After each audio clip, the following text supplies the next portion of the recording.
नमस्कार BP news में आप सभी दोस्तों का एक बार फिर से बहुत बहुत स्वागत है। दोस्तों आज हो गया 18 जुलाई, जो बड़ी खबरें निकल के आ रही फटाफट एक एक करके जानेंगे, लेकिन उससे पहले एक छोटा सा निवेदन, अगर आपने हमारे चैनल को अभी तक सब्सक्राइब नहीं किया तो प्लीज़ सब्सक्राइब के लाल बटन दबाकर चैनल को अभी सब्सक्राइब करें। पहली और अहम जो बड़ी खबर निकल के आ रही दोस्तों, कल यूपी के सोनभद्र जिले में सबसे बड़ा मसई का नरसंहार हुआ, हम कह सकते हैं। इसे 9 लोगों की गोली मारकर भूमि विवाद में हत्या कर दी गई है और 25 गंभीर रूप से ज़्यादा घायल हैं। जी हाँ, घोरावाला की मूर्तिया गांव में बुधवार को दोपहर में 2 पक्षों में जमीनी रंजिश को लेकर आपसी विवाद में जमकर खूनी संघर्ष हुआ। वारदात में 9 लोगों की मौत हो गई है और 2 दर्जन से अधिक लोग घायल हो गए हैं, जिनमें 3 लोगों की हालत गंभीर रूप से बनी हुई है। स्थानीय लोग के मुताबिक विवाद के दौरान आपस में असलहे से फायरिंग, गड़ासा चलने से कई लोग गंभीर रूप से घायल और इसी विवाद में कई घरों के चिराग बुझ गए हैं। कई की मांग सुनी हो गई है। इस जघन्य वारदात के बाद अब गांव में मातम पसरा हुआ है। मामले की जानकारी होने के बाद मौके पर पुलिस ने पहुंचकर घायलों को अस्पताल पहुंचाया है, जहां पर कई की स्थिति गंभीर बनी हुई है।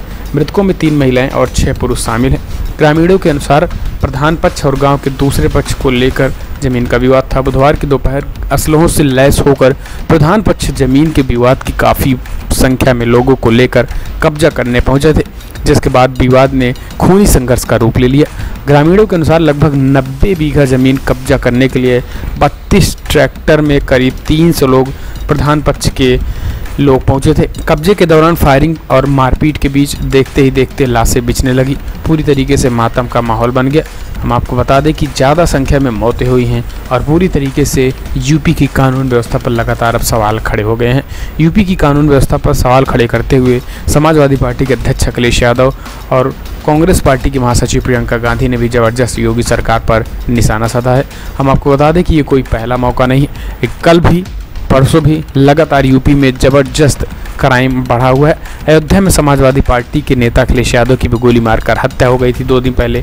उसी की 1 दिन पहले प्रतापगढ़ में 2 डबल मर्डर हो गए थे। पूरी तरीके से प्रतापगढ़ में भी क्राइम चरम पर हो गई थी। प्रतापगढ़ की बात करें या फिर यूपी के कई जिलों की, लगभग हर कोने में प्रतापगढ़ में लगातार आपराधिक बढ़ते चले जा रहे हैं। इसको लेकर यूपी के सोनभद्र जिला, अयोध्या, प्रतापगढ़ जैसे आपराधिक मामले को लेकर समाजवादी पार्टी के अध्यक्ष ने मोदी सरकार, योगी सरकार से सवाल पूछ लिया है। आदित्यनाथ ने आला अफसरों को जांच के आदेश दिए हैं। सीएम ने डीजीपी को निर्देश देते हुए कहा है कि खुद मामले की निगरानी करे। सोनभद्र हत्याकांड को लेकर कांग्रेस महासचिव प्रियंका गांधी, समाजवादी पार्टी के अध्यक्ष ने पूरी तरीके से निशाना साधा है। सपा अध्यक्ष अखिलेश यादव ने यूपी सरकार, योगी सरकार पर निशाना साधते हुए उन्होंने कहा है कि अपराधियों के आगे नतमस्तक हो गई है भाजपा सरकार। ऐसे में एक और नरसंहार सोनभद्र में हुआ है। भूमाफियाओं द्वारा जमीन विवाद के अंदर 9 लोगों की हत्या, दहशत एवं दमन का प्रतिक्रिया शुरू हो गया है। सभी मृतकों के परिवारों को 20-20 लाख रुपए मुआवजा दे योगी सरकार। इसके साथ ही सख्त से सख्त कार्रवाई करे। लेकिन हम आपको बता दें कि यूपी में इन दिनों जबरदस्त हत्या का सिलसिला बढ़ गया है। मेरठ में भी 2 सिपाहियों की गोली मारकर हत्या कर दी गई है और एक खूंखार अपराधी को छुड़ा ले गया। तो जिस तरीके से लगातार हौसले बुलंद हो रहे हैं यूपी में अपराधियों के, उससे देखकर तो ये नहीं लग रहा है कि यूपी की कानून व्यवस्था फिलहाल आने वाले समय में कुछ सुधरेगी, क्योंकि जिस तरीके से ये व्यवस्था चरम पर गिर रही है, उससे यही लगता है कि अपराधियों के हौसले पूरी तरीके से बुलंद हैं। और न केवल बुलंद है बल्कि अपराधियों को भारतीय जनता पार्टी के नेताओं का भी संरक्षण प्राप्त है। ऐसे में सवाल पूरी तरीके से उठता है कि अपराध इतनी तेज़ी के साथ बढ़ कैसे रहे हैं। इसी के साथ कांग्रेस की महासचिव प्रियंका गांधी ने भी जबरदस्त योगी सरकार पर निशाना साधा है। उन्होंने लिखते हैं कि भाजपा राज में अपराधियों के हौसले इतने बढ़ गए हैं कि दिन दहाड़े हत्याएं कर दी जाती हैं। सोनभद्र के उम्भा गाँव में भूमाफियाओं द्वारा 3 महिलाओं सहित 9 गौड़ आदिवासियों की सरेआम हत्या कर दी गई है। प्रशासन, प्रदेश मुखिया, मंत्री सब सो रहे हैं। क्या ऐसे बनेगा अपराध मुक्त प्रदेश? जी हाँ, हम आपको बता दें कि जिस तरीके से वहाँ पर हत्या हुई सोनभद्र में, उसमें 9 गौड़ आदिवासी शामिल है। इन सारे आदिवासी लोगों का यहाँ पर पूरी तरीके से हत्या हुई है। हम आपको बता दें कि जो प्रथम दृष्टया मामला निकल के आ रहा है वो ज़मीन में, वो भी वहाँ के आदिवासी लोगों की ज़मीन थी। वो प्रधान, जो सरकारी ज़मीन थी, प्रधान ने पहले ही अपने नाम पट्टा करा लिया था और सरकारी ज़मीन को अपना बनाकर पूरी तरीके से कब्जे करने के फिराक में था। लेकिन वहाँ के निवासियों ने उस पर विरोध किया था और उसी को लेकर पूरी तरीके से वहाँ पर दबंग प्रधान की तरफ से अटैक किया गया, जिसमें 9 आदिवासियों की, गरीब आदिवासियों की मौत हो गई, हत्या कर दी गई है। तो ऐसे में एक बार योगी सरकार की कानून व्यवस्था पर ज़बरदस्त सवाल खड़े हुए हैं। फिलहाल अगली जो बड़ी खबर निकल के आ रही दोस्तों वो है अयोध्या से निकल के आ रही, जहां पर समाजवादी पार्टी के युवा नेता अखिलेश यादव की गोली मारकर हत्या कर दी गई। जी हां, फैजाबाद में समाजवादी पार्टी के एक युवा नेता की गोली मारकर हत्या कर दी गई। पुलिस ने इस घटना की जानकारी मंगलवार को दी। फैजाबाद के एसएसपी आशीष तिवारी ने बताया कि महाराजगंज थाना अंतर्गत कनकपुर गाँव के 30 वर्षीय अखिलेश यादव की गोली मारकर तब हत्या कर दी गई जब वो सोमवार शाम अपने घर के पास ही एक जिम में कसरत करने गए थे। पुलिस अधिकारियों ने बताया कि वो समाजवादी पार्टी लोहिया वाहिनी के क्षेत्र अध्यक्ष थे। घटना के बाद समाजवादी पार्टी के प्रमुख अखिलेश यादव ने राज्य में बिगड़ती कानून व्यवस्था को सवाल खड़े किए थे। इसी के साथ हम आपको बता दें दोस्तों कि प्रतापगढ़ में भी वकील और विश्व हिंदू परिषद के जिला अध्यक्ष की भी गोली मारकर हत्या कर दी गई है। लगातार यूपी की कानून व्यवस्था खराब होती चली जा रही है। अगली जो बड़ी खबर निकल के आ रही है दोस्तों, राजस्थान में मॉब लिंचिंग को लेकर एक जबरदस्त कानून बनाने वाली है अशोक गहलोत की सरकार। जी हां, राजस्थान में बलात्कार, मॉब लिंचिंग और ऑनर किलिंग जैसे मामले पर कठोर कानून बनाने जा रही है कांग्रेस की अशोक गहलोत सरकार। इस कानून की जानकारी स्कूली स्लैब्स में भी दी जाएगी। राजस्थान के मुख्यमंत्री अशोक गहलोत ने बजट भाषण के दौरान ये घोषणा मंगलवार को विधानसभा में की है। अशोक गहलोत ने कहा है कि 15 से 20 लोग इकट्ठा हो जाते हैं और फिर एक शख्स को बुरी तरीके से पीटते हैं। समाज में बढ़ते अपराध को रोकना होगा। गहलोत ने विपक्ष के सदस्यों से पूछा है कि आप लोगों को मॉब लिंचिंग की घटना से दुख नहीं होता है। इस पर विपक्षी सदस्यों ने भी हामी भरी है। अशोक गहलोत ने कहा है कि इस तरह ऑनर किलिंग में लड़के लड़कियों को मार दिया जाता है।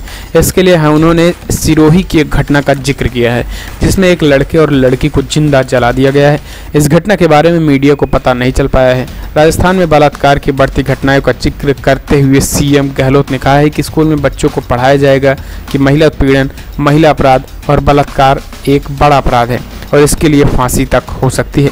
तो हम कह सकते हैं कि ये एक अच्छा इनिशिएटिव होगा कांग्रेस की अशोक गहलोत सरकार की तरफ से, क्योंकि दोस्तों हम अगर बात करें अपराधियों की, आपराधिक मानसिकता की जो होते हैं लोग, वो कहीं ना कहीं हाई स्कूल 12 तक ही पढ़ाई करते हैं और ग्रेजुएशन उनका नहीं होता है। ऐसे में अगर 12 तक पढ़ाई होती है तो कहीं ना कहीं उनमें अपराध करने के बाद कौन सी सज़ा होती है, कितने महीने की, कितने सालों की सज़ा होती है, उन सब का कानून का ज्ञान नहीं होता है।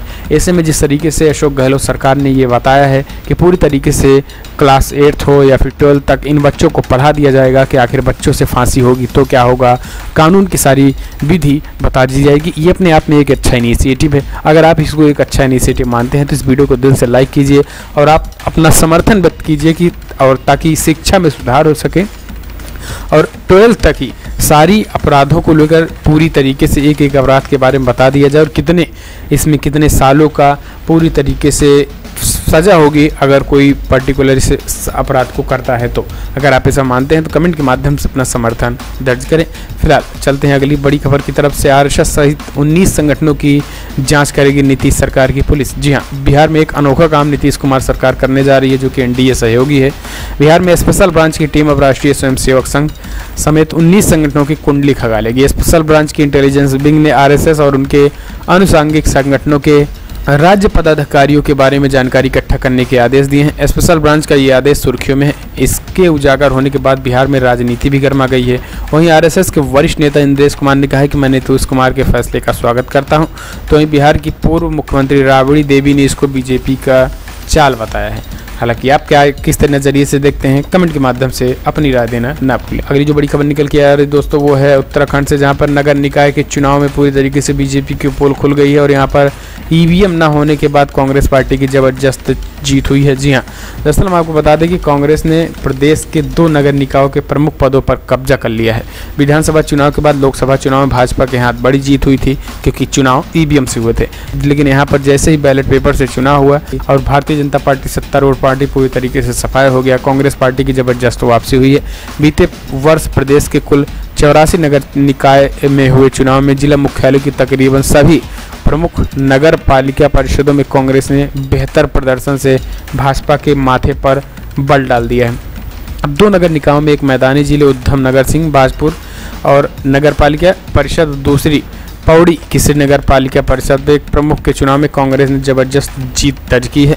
तो इससे लगता है कि वहाँ की जो आम जनता है वो कांग्रेस पार्टी को जबरदस्त लाइक कर रही है। फिलहाल दोस्तों आज की बड़ी खबरों में इतना ही। अगर आपको वीडियो पसंद आए तो लाइक करें, शेयर करें, कमेंट के माध्यम से अपनी राय देना ना भूलें कि जिस तरीके से यूपी में अपराध बढ़ रहे हैं इसको लेकर आप क्या मानते हैं, इसका जिम्मेदार कौन है, कमेंट के माध्यम से अपनी राय देना ना भूलें, साथ ही चैनल को भी सब्सक्राइब करें। वाकई में जिस तरीके से हरियाणा, महाराष्ट्र, झारखंड में चुनाव है तो केवल चुनाव में ही जाना चाहिए। कमेंट के माध्यम से अपनी राय देना ना भूलें।